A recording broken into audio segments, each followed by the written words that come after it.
My name is Ellie Schlinkert, and I'm from up by Cincinnati, Ohio, about 15 minutes away. I think I've always been pretty gravitated towards graphite. I love drawing. Painting is a pretty close second, but I didn't really start painting until last year in January. I have I've always known my passion has been for art. I think ever since I could pick up a pencil, it's always been something that's been a part of me.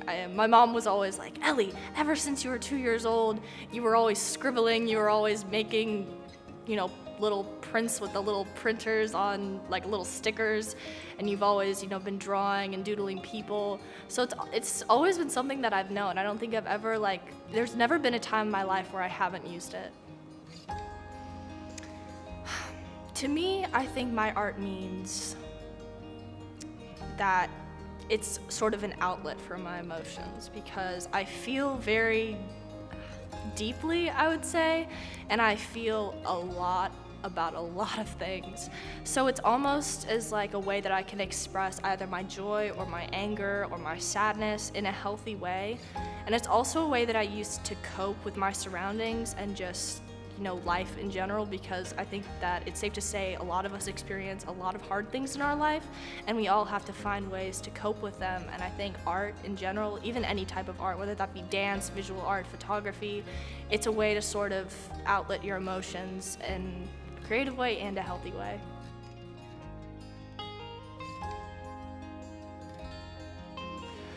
Who inspires me?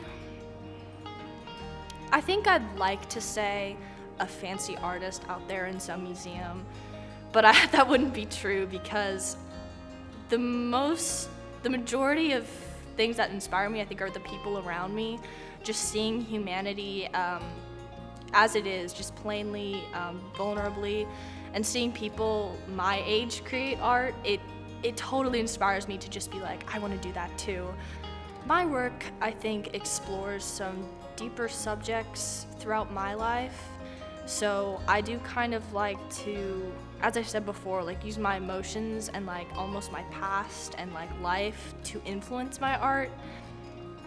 I think if I were to give advice, it would probably be to just chill out, don't expect to be perfect on the first try. There's always room for growth. You don't need to be amazing at everything, when you first start. Even when you've done it forever, you don't have to expect to be perfect. There's no expectations going into your art, and I think